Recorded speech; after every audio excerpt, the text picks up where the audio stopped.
న్యాయాధిపతులు 16వ అధ్యాయము 16వ వచనం. ఆమె అనుదినమును మాటల చేత అతని బాధించి తొందర పెట్టుచున్నందున అతని ప్రాణము విసికి చావగోరెను. అప్పుడు అతడు తన అభిప్రాయమంతయు ఆమెకు తెలియజేసి, నేను నా తల్లి గర్భము నుండి పుట్టినది మొదలుకొని దేవునికి నాజీరు చేయబడిన వాడనై ఉన్నాను. నా తల మీదికి మంగళ కత్తి రాలేదు. నాకు క్షవరము చేసిన ఎడల నా బలము నాలో నుండి తొలగిపోయి ఇతర మనుషుల వలె అవుదునని ఆమెతో అనెను. ఈ వారం ఏంటి? భయం లేని స్త్రీ. ఒక సామెత ఉంటుంది, భయం లేని కోడి బజార్లో గుడి పెట్టిందండి. ఎక్కడ పెట్టింది? భయం లేని కోడి చెప్పాలి, ఏడబెట్టింది? దేవునికి స్తోత్రం. అవును, పోయిన ఆదివారం కూడా భయభక్తులు కలిగినటువంటి స్త్రీ యెహోవా చేత ఇతరుల చేత కొనియాడబడుతుంది. అంటే దేవుని యందు ఏ స్త్రీ అయితే భయం భక్తి కలిగి ఉంటుందో అనేక మంది ప్రజలు ఆ వ్యక్తిని కొనియాడతారు. హల్లెలూయా. అనేకులు ఆ వ్యక్తి గురించి గొప్పగా చెప్పుకుంటారు. ఈరోజు వాక్యం ఏంటంటే భయం లేని స్త్రీ. హల్లెలూయా. భయం లేని స్త్రీ ఎక్కడైనా ఎప్పుడైనా ఎలాగైనా మాట్లాడుతుంది. దేవుని స్తోత్రం. భయభక్తులు కలిగిన స్త్రీ మాట్లాడే ముందు ఆలోచిస్తుంది. దేవుని స్తోత్రం.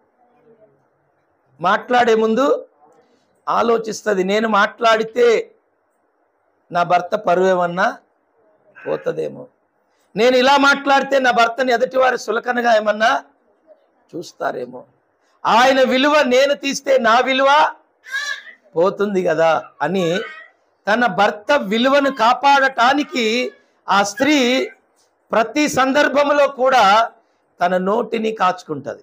ఏమంటుంది? జీవమును మరణమును నీ నాలుక వశం. అంటే జీవము నీ నోట్లోనే ఉంది, మరణము నీ నోట్లోనే ఉంది, ఇది నీ నాలుక వశం అన్నాడు దేవుడు.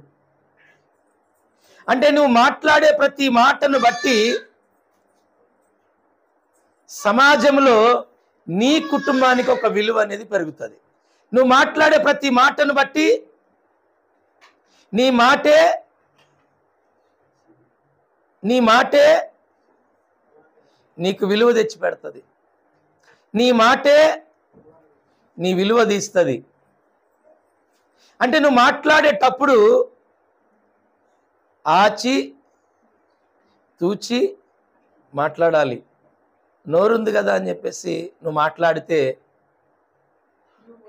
నీ కుటుంబ విలువ పోతుంది. దేవుని స్తోత్రం. ఇంతకాలము నువ్వు కాపాడినటువంటి విలువ అది నీవే తీసిన వ్యక్తి అయిపోతావు. ఇంతకాలం నువ్వు కాపాడుకుని పరువు ప్రతిష్టతలు అన్నీ కూడా ఏమైతుంటే ఒక్క మాట కాడబోతాయి. అందుకనే మాట చాలా విలువైంది. దేవుని స్తోత్రం.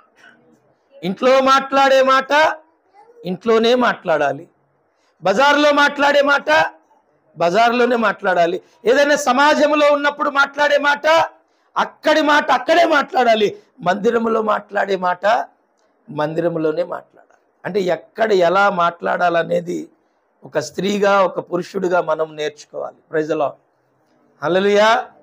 మనము నేర్చుకోకపోతే ఏమవుతుందంటే మనం మాట్లాడే మాటే ఒకరోజు ఆ మాటలే మన మెడకు ఉరిగా మారుతాయి, ఆ మాటలే మనకి శ్రమలుగా మారుతాయి, ఆ మాటలే మనకి నిందలు అవమానాలు తీసుకొచ్చి పెడతాయి. దేవుని స్తోత్రం.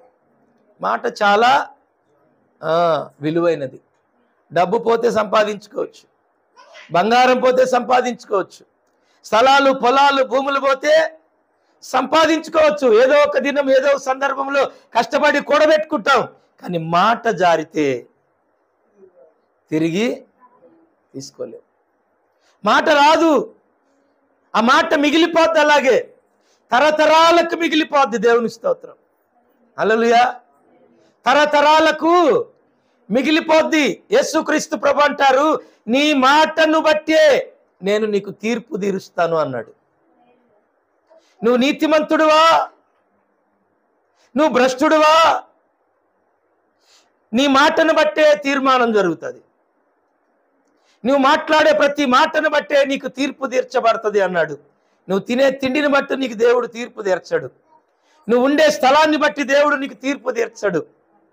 నువ్వు చేసే పనిని బట్టి దేవుడు నువ్వు తీర్పులోనికి నువ్వు రావు. నువ్వు దేనిని బట్టి తీర్పులోకి వస్తావంటే మాటను బట్టి.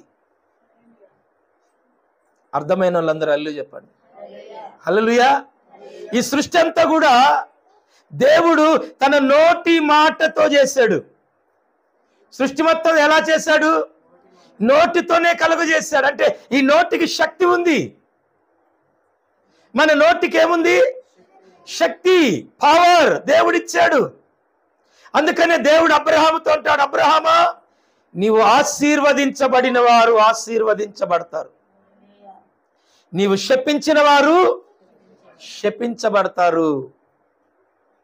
నీవెవరిని ఆశీర్వదిస్తావో, ఓ క్రైస్తవుడుగా, ఓ దేవుని సేవకుడుగా, ఓ సేవకురాలుగా, ఓ విశ్వాసిగా, ఓ ప్రార్థనా పరుడుగా, ఓ ప్రార్థనా పరురాలుగా, ఓ భక్తురాలుగా, ఓ భక్తి పరుడుగా నువ్వు ఎవరిని ఆశీర్వదించే వారు ఆశీర్వదించబడతారు. నువ్వు ఎవరిని శపిస్తావో వారి కుటుంబాలు వారు శపించబడతారు. అర్థమైన వాళ్ళు హల్లెలూయా చెప్తారా? హల్లెలూయా. అందుకనే దేవుడు అంటాడు, నీ నోటితో భూమి మీద నువ్వు దేన్ని బంధిస్తావో అది పరలోకములో బంధించబడును. నీ నోటితో ఏదైతే భూమి మీద నువ్వు ఇప్పుతావో అది పరలోకములో ఇప్పబడును. నీ నోటికి ఆ శక్తి ఉందన్న సంగతి నువ్వు గుర్తించాలి. హల్లెలూయా. మాటే కదా అంటే అయిపోతుందిలే నువ్వు అనుకుంటావు, కానీ నీ మాటను బట్టే నువ్వు నరకానికి వెళ్తున్నావు. నీ మాటను బట్టే నువ్వు పరలోకానికి వెళ్తున్నావు. కలర్ను బట్టి కాదు. మనం కర్రోళ్ళమా, ఎర్రోళ్ళమా, నల్లోళ్ళమా, ఉన్నోళ్ళమా, లేనోళ్ళమా, పేదోళ్ళమా, దరిద్రులమా, ధనవంతులమా అనేది కాదు. ఇక్కడ ఏ భేదం లేదు, ఏ భేదము లేదు. అందరూ పాపము చేసి దేవుడు అనుగ్రహించి మహిమను పొందలేకపోతున్నారు. పాపం దేంతో జరుగుతుంది? నోటితో. దేంతో జరుగుతుంది? నోటి మాట చేత. దేవుడు అంటాడు, మీరు నేను చెప్పిన మాట తప్పారు. ఏదోను తోటలో నుండి ఆదాము అవ్వని ఏదోను తోటలో నుండి బయటికి వెళ్ళగొట్టడానికి కారణం ఏంటంటే మాట తప్పారు. వాళ్ళు తిన్నందుకు దేవుడు వెళ్ళగొట్టాడు. మాట తప్పి దేవుని స్తోత్రం. వద్దన్న పని చేసినందుకే వెళ్ళగొట్టాడు. అంటే ఏంటి? మాట, ఆజ్ఞ అతిక్రమించటమే పాపం. హల్లెలూయా చెప్పరు? ఆజ్ఞ అతిక్రమించడమే పాపం, మాట తప్పడమే పాపం. ఎవరైనా సరే మాట మీద నిలబడలేని వారు దేవుణ్ణి మహిమపరచలేరు. మాట మీద నిలబడని వారు మహిమపరచలేరు. నీవు మాట మీద ఉంటే ఈ సర్వ శరీరము నీకు లోబడుతుంది. నువ్వు మాట తప్పితే నీ దేహమే నీకు లోబడదు. హల్లెలూయా. నువ్వు మాట మీద లేకపోతే నీ శరీరం కూడా నీకు లోబడదు. నీ శరీరం ఎలా చెప్తే నువ్వు అలా పనిచేస్తావు. అదే నువ్వు మాట మీద ఉంటే నీ శరీరం నువ్వు చెప్పినట్టే అంటది. ఇక్కడ కూర్చో అంటే నీ శరీరం ఆడ కూర్చుంటుంది. నువ్వు ఇది తిను అంటే అదే తింటది. నువ్వు ఇక్కడ పడుకో అంటే ఆడే పడుకుంటుంది. నువ్వు ఈ పని చేయంటే ఈ పని చేస్తుంది. నువ్వు ఇది చూడకూడదు అని నీ శరీరానికి నువ్వు ఆజ్ఞాపిస్తే నీ శరీరం దాన్ని చూడదు. ఇది నువ్వు చూడాలి అంటే ఇదే చూస్తుంది నీ కన్ను కూడా. Praise the lord. హల్లెలూయా. నీ శరీరమును మాట వినాలంటే నువ్వు దేవుని మాట వినాలి. నువ్వు దేవుని మాటకు విలువిస్తే నీ మాట విలువైన మాటగా ఉంటుంది. హల్లెలూయా. కాబట్టి ప్రియమైన దేవుని బిడ్డలారా, నీ మాట చాలా విలువైంది. నీ మాట చాలా విలువైంది. ఇందాక మనం చదువుకున్న వాక్యంలో ఈ 16వ అధ్యాయం 16వ వచనంలో చూడండి, అక్కడేముంది? ఆమె అనుదినమును మాటల చేత అతని బాధించి తొందర పెట్టుచున్నందున అతడు ప్రాణము విసిగి చావగోరెను. దేంతో విసిగిస్తుంది రాక్షసి? అన్నం పెడుతుందా? పెడుతుంది. నీళ్లు తోడుతుందా? తోడుతుంది. సంసారం చేస్తుందా? చేస్తుంది. అన్నీ బాగానే ఉన్నాయి, కానీ మాటల చేత విసిగిస్తుంది. నీకేం తక్కువ చేయట్లా, కానీ దేంతో విసిగిస్తుంది? మాటల చేత విసిగిస్తుంది. ఎవరు ఈయనెవరు అనుకున్నారు? శాంసోన్. 20 సంవత్సరములు ఇశ్రాయేలీలకు న్యాయాధిపతిగా ఉన్నటువంటి దేవుని అభిషక్తుడైన సేవకుడు. హల్లెలూయా. 20 సంవత్సరాలు ఇశ్రాయేలీలకు న్యాయాధిపతిగా దేవుడు నియమించుకున్నటువంటి ఈ సేవకుడు చచ్చిపోవడానికి సిద్ధపడ్డాడంట. Praise the lord. మీకు అర్థమైందా? దేనికి ఈయన చనిపోవాలనుకున్నాడు? మాటల చేత విసిగిస్తుంది తన భార్య. దేవుని స్తోత్రం. దేంతో విసిగించట్లా? మాటలే. కత్తిపోటి వంటి మాటలు కలవు అని ఉంది బైబిల్లో. ఏ మాటలు? ఒక్కొక్క మాట అంట కత్తితో పొడిచినట్టే ఉంటుందంట. దేవుని స్తోత్రం. మీరు అనుకుంటారేమో బైబిల్లో ఏమో మాత్రం శాంసోను ఒక సింహాన్ని శాంసోను ఒక సింహాన్ని చీల్చాడు ఇలాగా. అంతటి బలవంతుడు ఒక ఆడదాని మాటలకు చచ్చిపోవాలనుకున్నాడు. హల్లెలూయా. సింహాన్ని, ఆయన మీదకి సింహం వచ్చినప్పుడు ఏం చేశాడు? ఇట్లా నోరు పట్టుకొని ఇటొకటి చీల్చి ఇట్లా ఇసేసాడు. అంతటి బలవంతుడు. 300 నక్కలను పట్టుకొని అటు తోకలు కట్టి నిప్పు పెట్టినోడు. దేవుని స్తోత్రం. అంతటి బలవంతుడు. గాడిద దవడ ఎముక తీసుకొని కొట్టినోడు. దేవుని స్తోత్రం. ఎలాంటి వ్యక్తి అయినా యుద్ధాలు చేసినోడు, పరాక్రమవంతుడు, గొప్ప అభిషక్తుడు. మామూలు అభిషక్తుడు కాదు ఆయన. మీరు బైబిల్లో ఏలియా అంతటి అభిషేకం కలిగిన వాడు ఆయన. హల్లెలూయా. మామూలు అభిషేకము కాదు. ఆయనను పుట్టిన దినమును మొదలుకొని ఆయన నెత్తి మీదకు మంగళ కత్తి రాలేదంట. దేవునికి నాజీరు చేయబడిన వ్యక్తి అంట. ప్రత్యేకంగా దేవుడు తన తల్లి గర్భములో నుండి ఒక ప్రత్యేకంగా వ్యక్తిని నియమించుకున్నాడు. దేవునికి ప్రతిష్ఠించుకున్నాడు. అలాంటి వ్యక్తి జీవితంలోనికి ఒక స్త్రీ వచ్చింది. Praise the lord. హల్లెలూయా. మీరు ఆలోచించారా? అంతటి పరాక్రమవంతుడు ఎక్కడ బాధపడ్డాడండి? దేవుని స్తోత్రం. బైబిల్లో ఒక మాట ఉంటుంది, మీకు తర్వాత వెళ్ళేటప్పుడు ఆ వచనం చేత చదువుకోండి. కానీ మరణము కంటే భూమి మీద భయంకరమైనది ఏమైనా ఉన్నదా? మరణము కంటే భయంకరమైనది ఏమైనా ఉన్నదా అంటే ప్రసంగి గ్రంథములో సొలొమోన్ అంటాడు, ప్రసంగి స్త్రీ అంటాడు. ఏమంటాడు? మీరు కావాలంటే చదువుకోండి, ఈ నేను రాసినే కాదు. మరణము కంటే కూడా భయంకరమైన శక్తి ఏంటంటే స్త్రీయే. ఎందుకు ఈ మాట నేను చెప్తున్నా అంటే స్త్రీకి దేవుడు అంత ప్రాధాన్యత ఇచ్చాడు.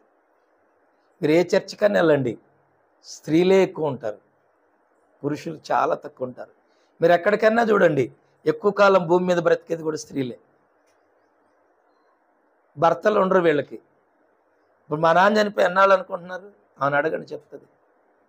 2005లో చనిపోయాడు.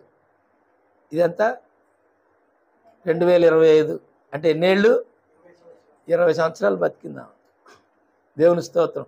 20 సంవత్సరాలు భర్త లేకుండా ఉంది. 20 రోజులు కాదు, 20 ఏండ్లు. దేవుని స్తోత్రం. 20 ఏండ్ల ముందే వెళ్ళిపోయింది ఆయన. భర్తలకు ఆయుష్ ఉండదు. దేవుని స్తోత్రం. భర్తలకు ఆయుష్ ఉండదు. బ్రతికించుకోవాలి మీరు. Praise Lord. వాళ్ళని మీరే బ్రతికించుకోవాలి. మాటల చేత వాళ్ళని మీరు కృంగదీయకూడదు. Praise lord. మాటల చేత హింసించకూడదు. ఇప్పుడు మా అత్తకు కూడా భర్త లేడు. మా అత్త ఉంది. ఇప్పుడు మా మామ చచ్చిపోయి కూడా 10 ఏళ్ళు అవుతుంది దగ్గర. హల్లెలూయా. మరి వీళ్ళు ఉండటమేంది, వాళ్ళు పోవటమేంది? కనీసం వీళ్ళకి వాళ్ళకి ఒక 1 year గ్యాప్తోనన్నా చచ్చిపోవచ్చు కదా. అదే కరెక్ట్ అనుకోండి. ఇక దేవుని స్తోత్రం. హల్లెలూయా. వాళ్ళు భర్త అనే భార్య, చాలామంది ఏమంటారంటే, చాలామంది తల్లి ప్రేమ గొప్పది అంటారు. నేను ఎప్పుడు ఆ మాట అనను. తండ్రి ప్రేమ గొప్పది అంటాను నేను. దేవుని స్తోత్రం. తల్లి ప్రేమ కళ్ళల్లో కనపడుతుంది, తండ్రి ప్రేమ గుండెల్లో ఉంటుంది. హల్లెలూయా. తల్లి ప్రేమ గొప్పదే, కానీ ఎక్కడుంటుంది తల్లి ప్రేమ? కళ్ళల్లో కనపడుతుంది. తల్లి ప్రేమ కళ్ళల్లో చూడొచ్చు. బిడ్డలను చూడంగానే తల్లి కన్నీరు కారుస్తుంది, తండ్రి కారవుడు. తల్లి నవమాసాలేమో వస్తుంది, తండ్రి నీ వివాహం అయ్యేంత వరకు భుజాల మీద ఎత్తుకుంటాడు. దేవుని స్తోత్రం. హల్లెలూయా. తల్లి ఎన్ని రోజులు కడుపులో పోస్తుంది బిడ్డని? 9 నెలలు. తండ్రి నీ ఒక అయ్య చేతిలో పెట్టిన దాకా నీ గుండెల మీద మోస్తాడు. Praise lord. ఆ తర్వాత కూడా తండ్రి మోస్తాడు. నీ కష్టం వస్తే నీకు ముందు నిలబడేది నీ తండ్రి. దేవుని స్తోత్రం. ఒకవేళ శక్తి లేకపోయినా కూడా నేనున్నానమ్మా అంటాడు తండ్రి. దేవుని స్తోత్రం. తల్లి భర్తకెళ్ళి చూస్తే, ఏమయ్యా నువ్వు బావా కూతురుని ఏదో అన్నారంట అంటది. దేవుని స్తోత్రం. హల్లెలూయా. తండ్రి పాత్ర చాలా గొప్పది. ఇవాళ తండ్రికి విలువ లేకుండా చేస్తున్నారు. దేవుని స్తోత్రం. హల్లెలూయా. మనం ఆరాధించేటువంటి దేవుడు కూడా తండ్రే, మనకు తల్లి లేదు. హల్లెలూయా. మనకు తండ్రే ఉన్నాడు. యేసయ్య అంటే ఎవరు? తండ్రే. తల్లి ఆడుంది. ఆయనే తండ్రి, ఆయనే తల్లి, ఆయనే సృష్టికర్త. Praise lord. హల్లెలూయా. ఆయనే సృష్టికర్త. యేసయ్యలో తల్లిని తండ్రిని చూడొచ్చు. దేవుని మహిమ కలుగును గాక. దేవునికి మహిమ కలుగును గాక. హల్లెలూయా చెప్తారా? హల్లెలూయా. ఇంతటి గొప్ప అభిషక్తుడు ఒక స్త్రీ మాటలకు ఏమయ్యాడంట? విసిగిపోయి వేసారిపోయి చావగోరాడంట. చనిపోవాలనుకుంటున్నాడు. ఏం బ్రతుకు ఇది అనుకుంటున్నాడంట. దేవుని స్తోత్రం. హల్లెలూయా. అంతగా ఒకవేళ ఇసుకించేటువంటి మనస్తత్వాలు ఎవరికైనా ఉంటే ఈరోజు మానుకోండి. Praise lord. హల్లెలూయా. నువ్వు తొందరగా పసుపు కుంకాలు పోగొట్టుకోకుండా ఉండాలంటే నువ్వు ఆ మాటలు మానుకోవడం బెటరు. దేవుని స్తోత్రం. హల్లెలూయా. ఏమిటంట? పురుషుడు దేవుని స్వరూపం అంట.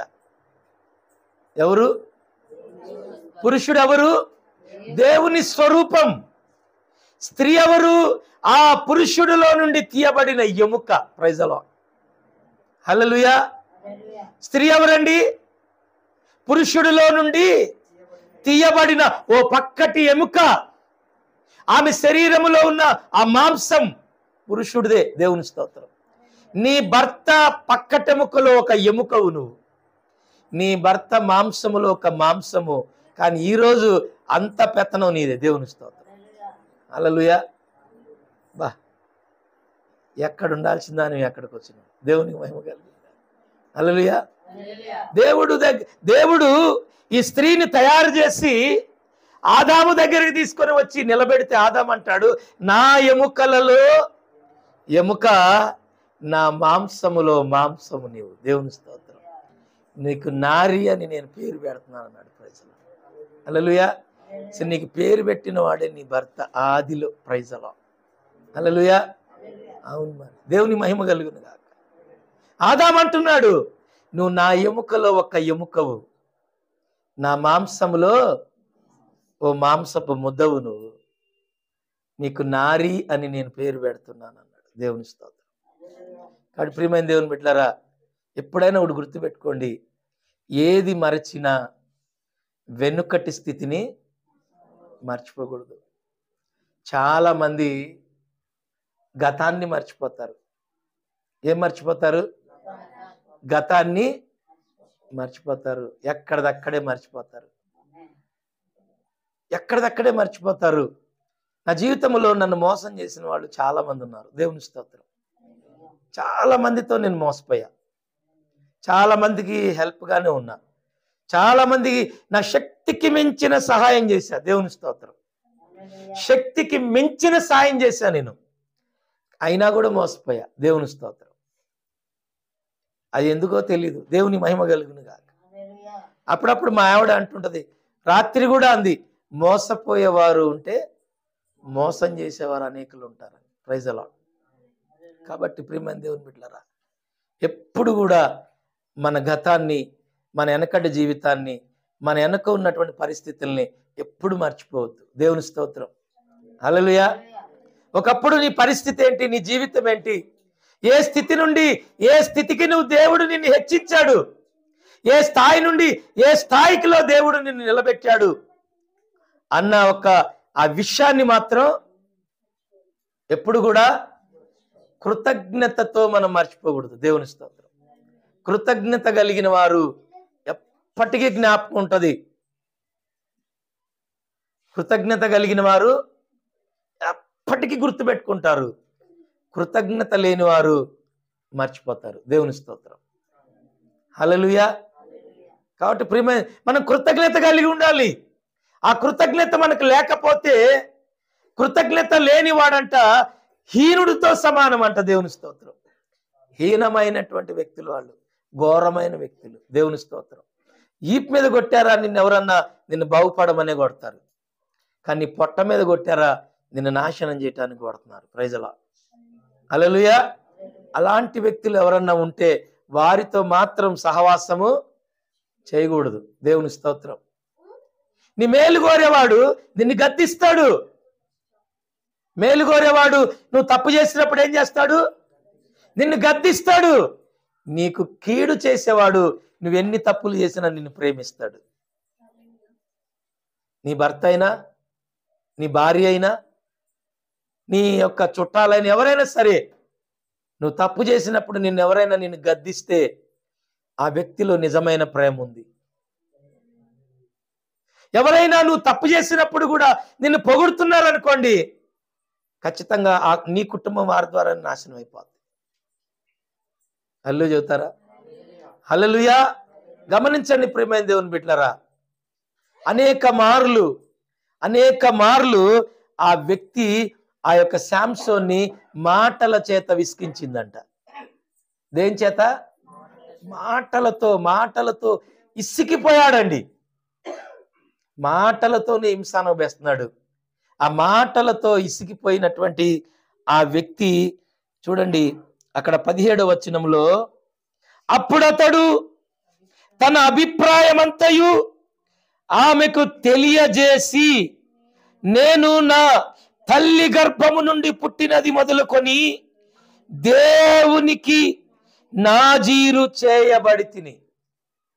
ఏదైతే చెప్పకూడని విషయాలు తనలో నుండి చెప్పించేటట్టుగా ఇసుకిస్తుంది ఆ వ్యక్తి.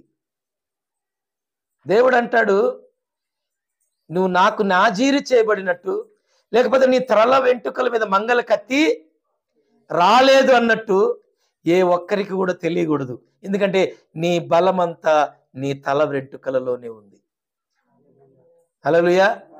నీ బలమంతా నీ తల వెంట్రుకలో ఉంది. నీ తలలోనే నీ అభిషేకం, నీ బలం ఉంది. కనుక ఈ రహస్యాన్ని మాత్రం నువ్వు ఎవరికి చెప్పొద్దు అన్నాడు. కానీ ఈమె ఏం చేస్తుంది?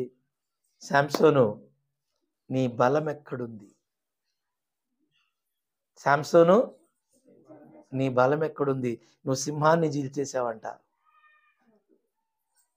ఎంతమందినైనా నువ్వు కొట్టగలవంట.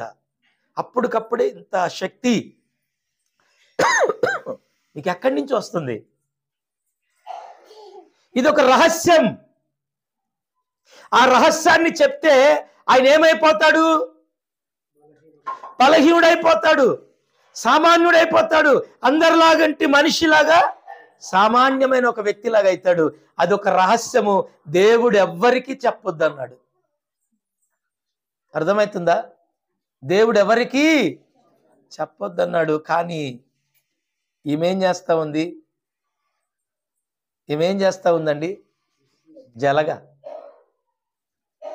చూడండి, ముందు కొంచెమే పట్టుకుంటుంది, తర్వాత ఏం చేస్తుంది? పీలుస్తూ ఉంటుంది రక్తం. కొంచెం కొంచెం కొంచెం కొంచెం కొంచెం కొంచెం పీల్చి ఆ జలగ చివరాఖరికి మన బాడీలోకి కూడా వెళ్ళిపోద్ది. మన బాడీలోకి కూడా వెళ్ళిపోద్ది జలగ. ఈమె పేరు కూడా అదే, దేవునికి మహిమ కలుగును గాక. ఈమెం చేస్తా ఉంది? ఏదైతే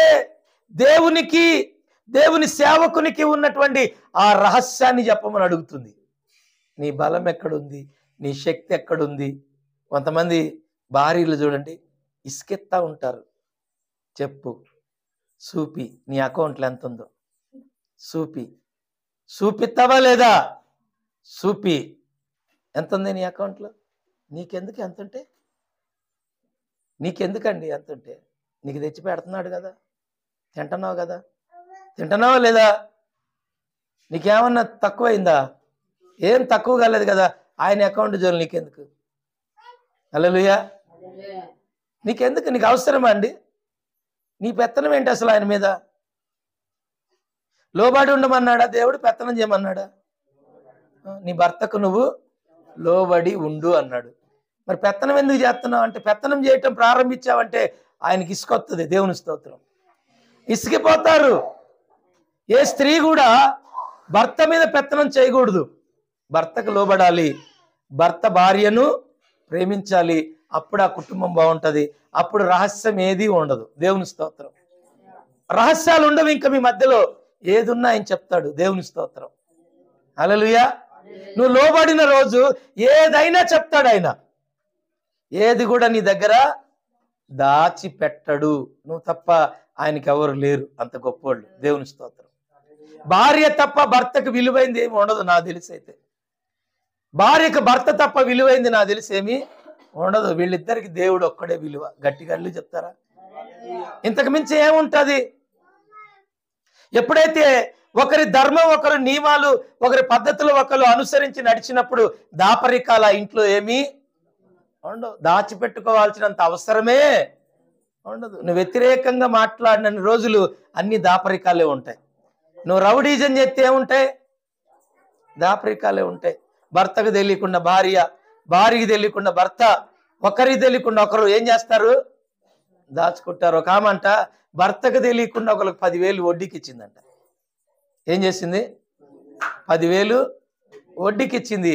ఆ వడ్డీకి తీసుకునే వాళ్ళు ఇవ్వట్లేదు. ఈమె రోజు మనోవేదంతో బాధపడుతుంది. ఈ 10,000 ఎక్కడి ఈమెకి దాచిపెట్టుకుంది? ఎక్కడి దాచిపెట్టుకుంది? ఆమె పనిచేసి దాచిపెట్టుకుందో, లేదా భర్త జేబులు అప్పటికాసిని జమ చేసిందో. దేవుని స్తోత్రం. హల్లెలూయా. ఏం చేసింది మరి? తీసింది, దాచిపెట్టుకున్నా పర్లేదు, వడ్డీకి ఇచ్చింది. ఏం చేసింది? వడ్డీకి ఇచ్చింది. ఆ వడ్డీకి ఇచ్చిన వాళ్ళు ఈటల్లా. ఈ మనోవేదంతో కృంగిపోతుంది. భర్త అడుగుతున్నాడు, ఏమైంది నీకు? ఏమైంది? చెప్పలేదు. రహస్యం. ఏమైంది? రహస్యం. మరి ఆ దొంగ సొమ్ము కదా, భర్తకు తెలియకుండా వడ్డీ వ్యాపారం చేసింది కదా, మరి చెప్పదు కదా. మరి చెప్తే మరి నీకు ఎక్కడి అని అడుగుతాడు కదా. మరి వాటికి మళ్ళీ ఇంకెన్ని అబద్ధాలు ఆడాలో? చేసేది తప్పు ఒక్కటే, దాన్ని కప్పిపెట్టుకోవడానికి బోళ్ళని అబద్ధాలు చెప్పాల్సి వస్తుంది. ఆ విధంగా వీళ్ళిద్దరి మధ్య ఈ మనశ్శాంతి లేకుండా ఉంటుంది. ఏదో ఒక రోజు ఖచ్చితంగా ఏమో పోయి వాళ్ళ మీద గొడవ వేసుకుంది, నా డబ్బులు ఎందుకు ఇయ్యరని. అది కాస్త బయటపడింది, భర్తకు తెలిసింది. దేవుని స్తోత్రం. అలాగే ఏం రహస్యాలు ఉండవు ఇంట్లో, ఖచ్చితంగా బయటపడతాయి. రహస్యాలు ఏమి ఉండవు. కానీ మనం రహస్యంగా బ్రతకూడదు. Praise the lord. హల్లెలూయా. రహస్యాలు ఏముంటాయి? ఖచ్చితంగా మంచి మనస్సు ఉంటే, మంచి మనస్సాక్షి కలిగి మనం ఉంటే కుటుంబాల్లో అసలు రహస్యాలే ఉండవు. ఉంటాయా? దాపరికాలు ఉంటాయా? ఉండవు. ఏముండవు ఆ ఇంట్లో దాపరికాలు, నిజం తప్ప. దేవుని స్తోత్రం. హల్లెలూయా. నిజమే ఉంటది కానీ అబద్ధాలు ఆ ఇంట్లో చోటు ఉండదు. అయితే ప్రియమైన దేవుని బిడ్డలారా, ఈమె శాంసోనికి అంత నమ్మకమైనటువంటి భార్య కాదు. శాంసోనికి నమ్మకమైన భార్య కాదు. ఎందుకంటే ఈ జలీలా శత్రువులతో చేయగలిపింది. ఎవరితో చేయగలిపింది? శత్రువులతో చేయగలిపి, ఎలాగైనా సరే నేను నా భర్తను మీకు పట్టిస్తా. ఇంతకాలం నా భర్త మిమ్మల్ని ఏం చేశాడు? హింసించాడు, శోధించాడు ఆయన శక్తి చేత. కాబట్టి అసలు ఆయన శక్తి ఏందో, ఆయన రహస్యం ఏందో నేను కనుక్కొని మీకు చెప్తా. అప్పుడు ఈడ్చుకొని పోండి. దేవుని స్తోత్రం అని ఈ శాంసోన్ భార్య అయిన జలీలా ఏం చేసిందంటే, ఇక ఆమె భార్య కూడా కాదు, ఇప్పుడు గత్తె. దేవుని స్తోత్రం. భార్య కూడా కాదు, వేశ్యామ. ఎవరామె?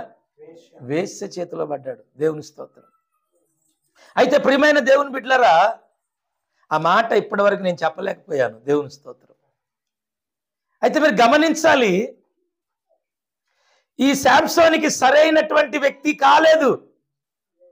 ఈ శాంసోనికి సరైన వ్యక్తి జీవితంలో ఆయన కోల్పోయి అన్ని విధాలుగా నష్టపోయాడు. దేవుని స్తోత్రం. అయితే ప్రియమైన గమనించాలి, ఇక్కడ జరిగింది ఏంటంటే, ఈ అపవాది ప్రతి దినము ఆ వ్యక్తిని శోధిస్తూ ఉంది. దేవుని స్తోత్రం. ప్రతి దినము ఆ వ్యక్తిని శోధిస్తూ ఉంది. అపవాది జలీలాల దూరి శోధిస్తూ ఉంది. భయంకరమైనటువంటి టార్చర్, భయంకరమైనటువంటి హింస, భయంకరమైన బాధలు. ఆ కుటుంబంలో ఏ మాత్రము ఆనందము, సంతోషము, సమాధానం లేదు. దేవుని స్తోత్రం. హల్లెలూయా. ఈ టార్చర్ భరిస్తూ కూడా ఈ శాంసోన్ ఏంటంటే దేవునికి ప్రతిష్ఠించబడినవాడు. Praise the lord. దేవునికి నాజీరు చేయబడినవాడు కనుక ఓ పక్క దేవుని పని. దేవుని స్తోత్రం. హల్లెలూయా. ఓ పక్క దేవుని పని, ఓ పక్క టార్చర్. దేవునికి మహిమ కలుగును గాక. ఈ విధముగా శాంసోన్ యొక్క జీవితము అలా కొనసాగిపోతా ఉంది. దేవునికి మహిమ కలుగును గాక. అయితే ప్రియమైన దేవుని గమనిస్తారా, ఇక్కడ జరిగింది ఏంటంటే, ఆమె మాటలకు విసిగిపోయి విసిగిపోయి విసిగిపోయి ఈ శాంసోన్ ఏం చేశాడంటే ఆ రహస్యాన్ని చెప్పేశాడు. దేవుని స్తోత్రం. ఇంకా తప్పలేదు. కొన్నిసార్లు మీకు తెలుసా అండి, అక్రమ సంబంధాలు ఎందుకు పెట్టుకుంటారో తెలుసా? అందరూ అక్రమ సంబంధాలు ఎందుకు కలుగుతాయి బయట? ఇంట్లో శాంతి సమాధానం లేకనే కొందరు ఏం చేస్తారంటే అక్రమ సంబంధాలకు అలవాటైపోతారు. కొంతమంది బలిసి చేస్తారు, కొంతమంది కుటుంబాల్లో శాంతి సమాధానాలు లేక అక్రమ సంబంధాలు పెట్టుకుంటారు, కొంతమంది డబ్బు కోసం పెట్టుకుంటారు. కానీ నానా రకాలైనటువంటి వ్యక్తులు అయితే ఉన్నారు. దేవుని స్తోత్రం. హల్లెలూయా. వీటన్నిటికీ కూడా మూల పూత్రదారులు ఎవరంటే కుటుంబంలో సరైన ప్రేమ లేక. Praise the lord. హల్లెలూయా. కుటుంబంలో సరైనటువంటి ప్రేమ, ఒకరి పట్ల ఒకరికి ప్రేమ లేక ప్రేమించే వాళ్ళని ఎత్తుక్కుంటారు పిల్లలు కూడా. దేవుని స్తోత్రం. తల్లిదండ్రులు ప్రేమించకపోతే పిల్లలు ఏం చేస్తారు? ఇంకెవరన్నా ప్రేమిస్తే బాగుండని ఎత్తుక్కుంటారు. ఎవరన్నా చాక్లెట్ ఇస్తే చాక్లెట్ ఇచ్చిన వాళ్ళు వెళ్ళిపోతారు. హల్లెలూయా. బిస్కెట్ ఇస్తే బిస్కెట్ ఇచ్చిన వాళ్ళు వెళ్ళిపోతారు. బుద్ధి తక్కువ వాళ్ళు. గట్టిగా చెప్పండి. అవునా అండి? అలా లేరా? 4 మాయ మాటలు చెప్తే నమ్మి బాధపడి వెళ్ళిపోయినటువంటి స్త్రీలు పురుషులు లేరా అండి? లేరా? చాలా మంది ఉన్నారు. మన ఇండియాలో కొన్ని లక్షల మంది ఆడపిల్లలంట కనుమరుగైపోయారంట. దేవుని స్తోత్రం. ఏమైపోయారో ఇప్పటికి కూడా తెలియదు. ఎందుకు? మాయ మాటలు. తల్లిదండ్రుల మాటల కంటే కూడా ఎక్కువ చాలా మంది బయట వాళ్ళ మాటలు వింటారు. భార్య మాట కంటే ఎక్కువ మంది బయట వాళ్ళ మాట వింటారు. భర్త మాట కంటే చాలా కొంతమంది బయట వాళ్ళ మాట వింటారు. దేవుని స్తోత్రం. హల్లెలూయా. గమనించాలి, మన జీవితంలో, మన కుటుంబంలో, మన సంసార జీవితంలో దేవుని యొక్క ప్రణాళిక నెరవేర్చబడలేకపోవడానికి గల కారణాలు ఏంటంటే మన మాటలే. దేవుని చిత్తం, దేవుని ప్రణాళికలు నెరవేర్చబడలేకపోవడానికి కారణం చెప్పండి, మాటలే. మాటల చేతనే దేవుని ఆశీర్వాదం పోగొట్టుకుంటున్నాం, మాటల చేతనే పరిశుద్ధతను పోగొట్టుకుంటున్నాం, మాటల చేతనే ఏం పోగొట్టుకుంటున్నాం? సమాధానం కూడా పోగొట్టుకుంటున్నాం. ఏమండి, ఇన్ని రోజులు బాగున్న కుటుంబాలు ఈ రోజు బాగలేదంటే కారణం ఏంటి? మాటలే. కలిసి కూర్చొని తిన్న అన్నదమ్ములు మాట్లాడుకోవట్లేదు, కలిసి కూర్చొని తిన్న అక్కజెల్లెళ్ళు మాట్లాడుకోవట్లేదు, కలిసి కూర్చొని తిన్న భార్యాభర్తలు మాట్లాడుకోవట్లేదు, కలిసి ఉన్నటువంటి బంధువులు ఒకరికొకరు మాట్లాడుకోవట్లేదు, కలిసి ఉన్న స్నేహితులు మాట్లాడుకోవట్లేదు. ఇన్ని సంవత్సరాలు కలిసి ఉన్నటువంటి వీళ్ళు ఎందుకు మాట్లాడుకోవటం లేదంటే ఇదిగో ఈ నోటి మాటలు చేసిన ఎడబాటు. హల్లెలూయా. ఏం చేసినాయి? నోరే. నీ నోరే నీకు అందరినీ దూరం చేసింది, నీ నోరే అందరినీ నీకు పగ చేసింది. నీ నోటి మాటను బట్టే నీకు దేవుడు కూడా దూరం అయిపోతాడు. హల్లెలూయా. నీ నోటి మాటను బట్టే దేవుడు నీకు దగ్గర అవుతాడు. అన్నిటికీ కారణం నోరే, నీ నోరే. ప్రియమైన గమనించండి, ఈమెకు రహస్యం చెప్పలేకపోవడానికి గల కారణం ఏంటంటే దేవునికి ఈయనకి ఒక వాగ్దానం ఉంది. Praise the Lord. అది రహస్యాన్ని చెప్పలేక ఆయన ఎన్నోసార్లు ఆయన ఇసుకిస్తే ఏవేవో చెప్పాడు, చాలా చెప్పాడు. ఎన్ని చెప్పినా ఆయన ఒకసారి జనప నారలతో నన్ను కడితే నేను బంధించబడతానంటే అప్పటికప్పుడే ఆ తాళ్ళు తీసుకొచ్చి కడుతుంది బంధిద్దామని. శాంసోను పిలిపిలు వస్తున్నారు అనగానే ఆ తాళ్ళు దిగిపోతాయి, ఇట్లా అనగానే తాళ్ళు ఊడిపోతాయి. అట్లాగే ఎన్నోసార్లు అనేక రకాలుగా ఆయన బంధిస్తుంది. ఎన్ని రకాలుగా బంధించినా, ఎన్ని రకాలుగా టార్చర్ చేసినా, ఎన్ని రకాలుగా హింసించినా కూడా ఆయన బంధించలేకపోయింది. హల్లెలూయా. ఆయన దొరకలేదు, ఆయన బంధించలేకపోతుంది. అప్పటికప్పుడే దేవుని అభిషేకం చేత ఆయన నింపబడిపోతున్నాడు. Praise the lord. దేవుని ఆత్మ ఆయన బలపరుస్తూ వస్తుంది, దేవుని ఆత్మ ఆయన నడిపిస్తూ వస్తుంది, దేవుని ఆత్మ శత్రువుల మీద ఆయనకు బలాన్ని ఇస్తుంది. అప్పటికప్పుడే శత్రువుని జయిస్తున్నాడు ఆయన. అంత శక్తి అప్పటికప్పుడే వస్తుంది. ఎన్ని అబద్ధాలు ఆడతావు సంసోనా? ఏమంటుంది శాంసోనా, ఎన్ని అబద్ధాలు ఆడతావు నువ్వు? ఎందుకు నువ్వు నిజం చెప్పవు నాకు అని మాటల చేత హింసిస్తుంటే ఇక ఆయన ఏంటంట, చావటానికి సిద్ధపడి చెప్పాడంట. మీకు అర్థమైందండి? దేనికి?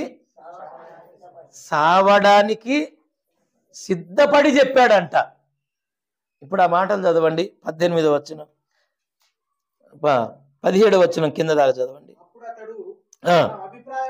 తన అభిప్రాయం అంతయు ఆమెకు తెలియజేసి, నేను నా తల్లి గర్భము, చూడండి, నా తల్లి గర్భము నుండి నేను పుట్టింది మొదలుకొని దేవునికి నేను నాజీరు చేయబడ్డాను. నా తల మీదికి మంగళ కత్తి రాలేదు. నాకు క్షవరము చేస్తే నా బలము నాలో నుండి తొలగిపోద్ది, ఇతర మనుషుల వల్లే నేను అయిపోతానని ఆమెతో ఉన్న రహస్యం చెప్పేశాడు. ఏం చేసింది? ఇంకా కిందకు చదువుకుంటొద్దాం. 19వ వచనం జాగ్రత్తగానండి. ఆమె తన తొడ మీద అతన్ని నిద్రపుచ్చి ఒక మనుషుని పిలిపించి వాని చేత అతని తల మీది 7 జడలను క్షౌరము చేయించి అతన్ని బాధించుటకు మొదలు పెట్టెను. అప్పుడు అతనిలో నుండి అయిపోయిందా? ఏం చేసింది? తొడ మీద బండ పెట్టుకొని నిద్ర వచ్చి, బా ప్రేమ. తొడ మీద బండ పెట్టుకోగానే కొంతమంది నిద్రపోతారు హాయిగా. ఇది నిజమైన ప్రేమ అనుకుంటారు. దేవుని స్తోత్రం. ఏం చేసింది? తొడ మీద బండ పెట్టుకొని నిద్ర వచ్చి మంగళోని పిలిపించి ఏం చేసింది? శుభ్రంగా గుండు కొట్టించింది. ఆయన ఆల్రెడీ సావడానికి సిద్ధపడే చెప్పేశాడు. ఇంకెన్ని సంవత్సరాలంటే ఆయన ఇసికి పడలేకపోయాడు. దేవుని స్తోత్రం. ఇసికిపోయి ఫైనల్గా ఏమనుకున్నాడంటే బ్రతుకుట క్రీస్తే చావైతే మేలు. దేవుని స్తోత్రం. హల్లెలూయా. అపోస్తుడైన పౌలు మాట్లాడే బ్రతుకుట క్రీస్తే చావైతే లాభమే, దేవునికి మహిమ కలుగును గాక అనుకొని ఏం చేశాడు? ఇంకా చెప్పాడు అనుకోండి. నిజంగా నువ్వు ప్రేమించేదానివైతే గుండు కొట్టిస్తావా? నువ్వు గుండు కొట్టించావంటే అర్థం ఏంటి? అది నిజమైన ప్రేమ కాదు. నువ్వు శత్రువులకు అమ్ముడు పోయావు. నువ్వు అపవాదికి అమ్ముడు పోయావు. నువ్వు అపవాదికి అమ్ముడు పోయి అపవాదికి బానిసై నీ భర్తను నువ్వు హింసిస్తున్నావు. దేవుని స్తోత్రం. హల్లెలూయా. ఆయన అభిషక్తుడు, ఆయన దేవుని చేతిలో ఓ పనివాడు. దేవునికి మహిమ కలుగును గాక. దేవుడు ఏర్పరచుకున్నటువంటి వ్యక్తి. దేవునికి మహిమ కలుగును గాక. దేవుని కొరకు ఓ ప్రత్యేకంగా నాజీరు చేయబడిన వ్యక్తి. అలాంటి వ్యక్తి ఏమైపోయాడండి?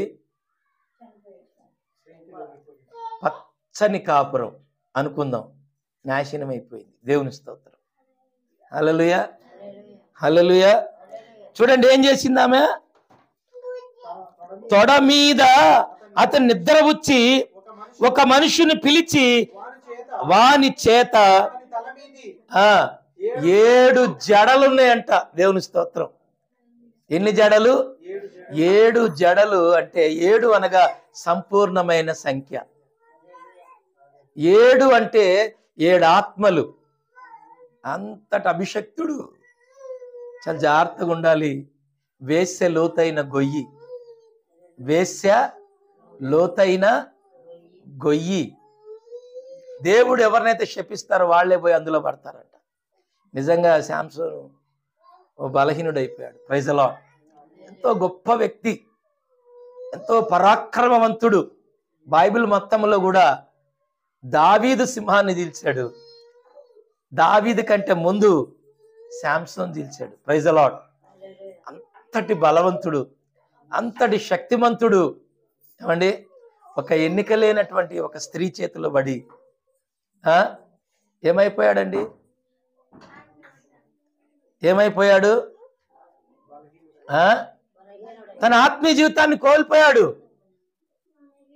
దావీదు దినమునకు 7 మారులు ప్రార్థన చేసే దావీదు, 40 లక్షల మంది ప్రజల మీదకి రాజై ఉన్న దావీదు, మరి దావీదు కూడా సింహాన్ని చీల్చాడు.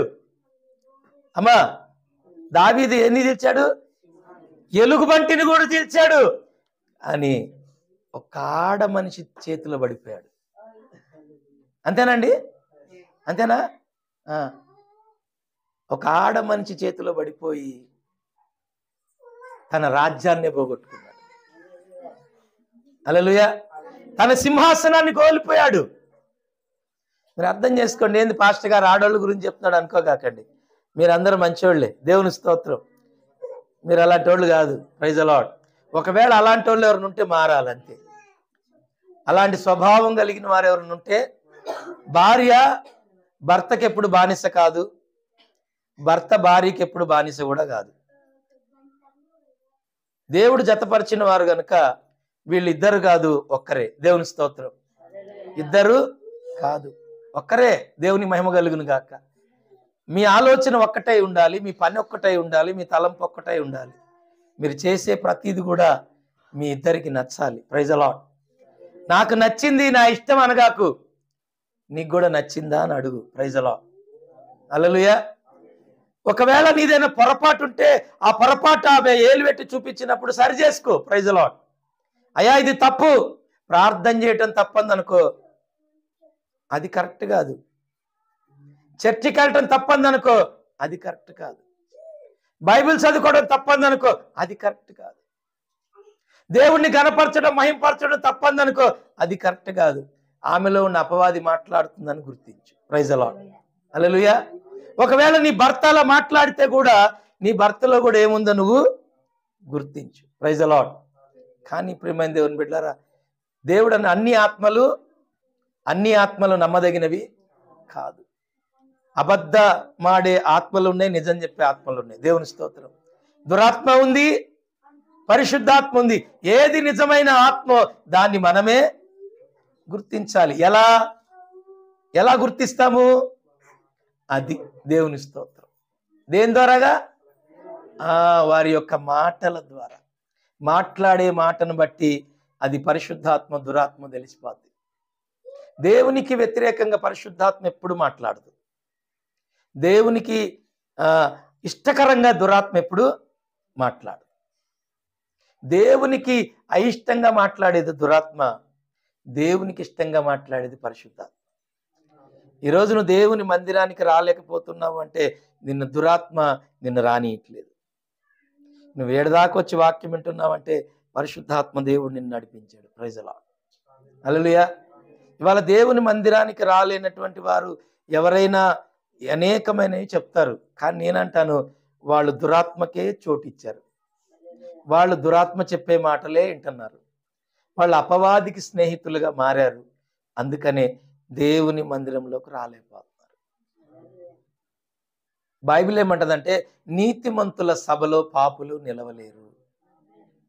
నీతిమంతుల సభలో పాపులు నిలవలేరు. వారు రారు కూడా. వారిలో ఉన్న పాపం వాళ్ళని రానియదు. వారిలో ఉన్న పాపాలు దేవుని మందిరంలోనికి వారిని రానియవు. వాక్యం వినాలంటే వారికి ఇసుకు, కూసోవాలంటే ఇసుకు, ఓ పాట పాడాలంటే ఇసుకు, ప్రార్థన చేయాలంటే ఇసుకు.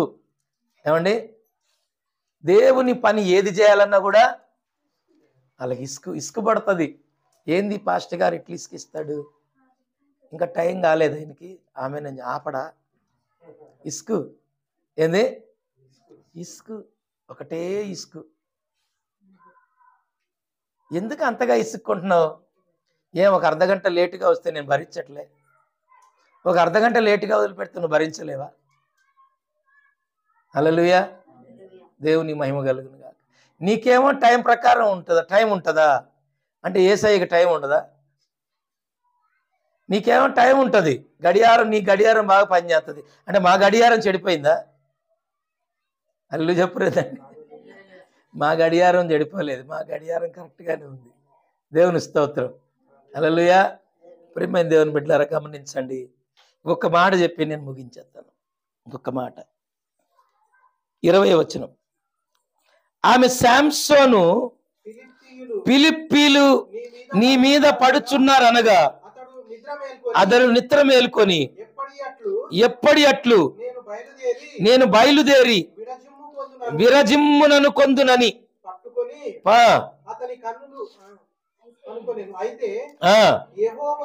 యెహోవా తనని ఎడబాసెనని అతనికి తెలియలేదు. చూసావా ఎంత పని చేసిందో? దేవుడే వదిలేసి వెళ్ళిపోయాడు ఆయన. ఇంకెక్కడుంది? ఎప్పుడైతే గుండు కొట్టించింది, శుభ్రంగా తొడ మీద పడుకొని గుండు కొట్టించిందో ఆయనలో ఉన్న దేవుని శక్తి, ఆ బలం మొత్తం పోయింది. ఏమంటుంది మళ్ళీ? శత్రువులను పిలుస్తుంది. శాంసను, ఫిలిష్తీయులు నిన్ను గెలవడానికి వచ్చారు అనగానే ఎప్పట్లాగనే నాకు బలం ఉందనుకొని విరజిమ్ముకొని లేవాలనుకున్నాడు. ఇంకెక్కడుంది? పాయ. దేవుని స్తోత్రం. ఇంకేడుందండి అభిషేకం? ఆ అభిషేకము ఆ వ్యక్తిని విడిచి వెళ్ళిపోయింది.